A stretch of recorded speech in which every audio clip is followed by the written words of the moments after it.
بسم الله الرحمن الرحيم الحمد لله رب العالمين ثم الصلاة والسلام على رسول الله وعلى آله وصحبه وسلم درس يعني هو درس يوري وسيرة النبي عليه الصلاة والسلام عن كل شيء كيني سيرة معناه وحل الوجه تاريخ النبي عليه الصلاة والسلام دل الشدي سير لا دم الشدي سي وحان درس أنه أنت كوب الله يهدي الله قدره وإلهي يراهدو النبي عليه الصلاة والسلام دل الشدي سي النبي نوح الشيء عليه الصلاة والسلام شنبقل تضباطا يكودي ميلادك بالشهر ربيع الأول وحونا كل شيء مقالة مكة مركو دش النبي عليه الصلاة والسلام وحال الشيء وهو يدي وموليس النور بالله السعودي والله صباحي نور كاسو إلا داره الشام إفيي معجزة النبي عليه الصلاة والسلام درشيس اللي هو أركائية كمذا عيد مركا أول شيء هو يدي آمنة بنت وهب وحي أجيس النبي أوويه لأن النبي أبيه سوى على شهويدي كجرا أيود انتي والنبي أقوم بوها أوويه عبد المطلب وكحي وقاضي سوى آد أفرحسن وجهيس فرحت يرين رين أي كم وغطو كعبدا أيو لقى لإله أيون أبريي مالنتي تضبادنا وأقضيبا ليري مقع محمد أيون أبحيي عربنا مقع محمد لما ينبحي جرين ورسولك عليه الصلاة والسلام أيها أوريي waxaa dhaqanka carabta caadada u ahayd ilmuhu markay dhashaan in hooyadooda laga qaado oo haween kale ama qof kale oo dumar oo nuujisa loo geeyo magaalada marka meel waxa ku jira suuq ah oo la keen caruuraha dhashay dumarku way imaan jireen halkaas ka qaadan jireen marka ay waalidkood kala gorgortami jireen oo loo dhiibi jiray bardu waa dumar dabcan waa dumar la yaqaano nabiga waxa nuujisay hooyadii kadib laba dumar ayaa nabiga nuujisay marka hooyadii laga reebo Thuwayba iyo Halimatu Saadiya Halima Saadiya ayaa muddo dheer oo la joogay dadkuna ay aad u yaqaanaan Halima waxay tiri markaan suuqa nimid waxaan ugu nimid iyadoo caruurihii dadka oo dhan ay kala qaateen nabigana laga tagay loogana tagay agoonnimo oo leeyahay agoon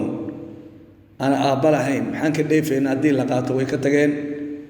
anagoo ka tagi rabna yaa ninkayga waxaan ku iribay tiri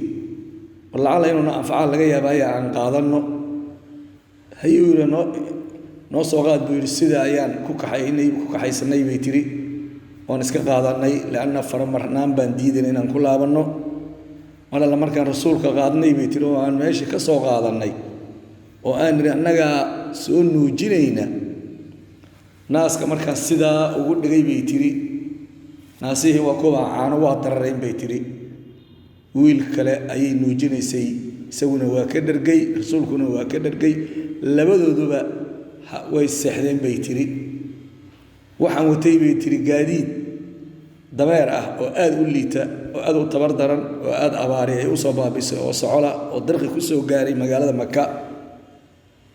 oo markii aan la socday dadka aan soo gaari waayay bay tiri markii dambe heer waxa la gaaray bay tiri la yiraahdo irba'i alayna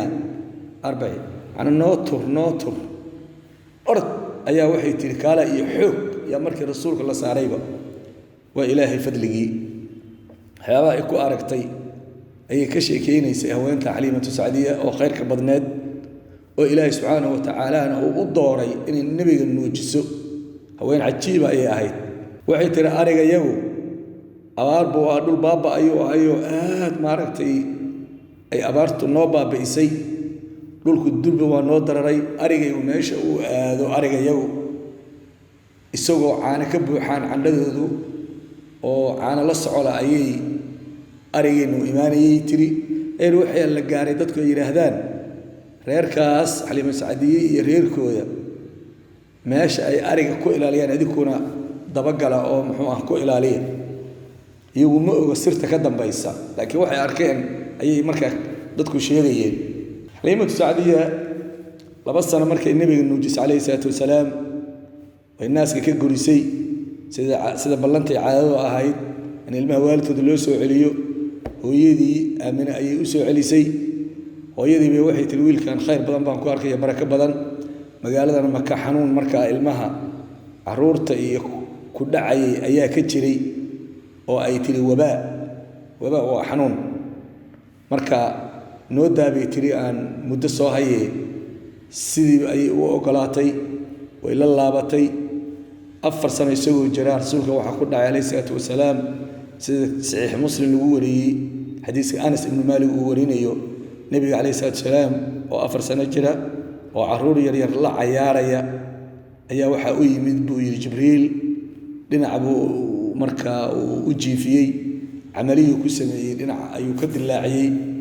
qalbiga ayuu ka soo saaray buu yiri qalbigu markuu ka soo saaray ayuu digsi ka samaysan dahab biyo zamzamana ay ku jiraan ayuu ku mayray markaas uu yiri waa cadki shaydaanku oo kugu lahaa ayuu yiri waa la mayray shaydaanna maanta kadib meel uu ka soo galay heli maayo meeshii buu ku celiyay uu ku owday waa uu tolay sidiisi ayuu markaa uu noqday rasuulka cali salaatu wasalaam caruurta markay arkeen intaana ay daawanayaan oo ay arkeen way soo carareen baa la yiri waxay u yimaadeen Xaliima Saadiya iyo reerkii Maxamed waa la dilay bay yiraahdeen dadku waa la soo kala cararay aad baa loo jeclaa rasuulka waxoogaa midabkiisa uu tagayur loon uu ku dhacay waxoogaa aad u daalan qofka markii amaliye lagu sameeyay qalliin waad garan kartaan noog iyo daal baa ka muuqda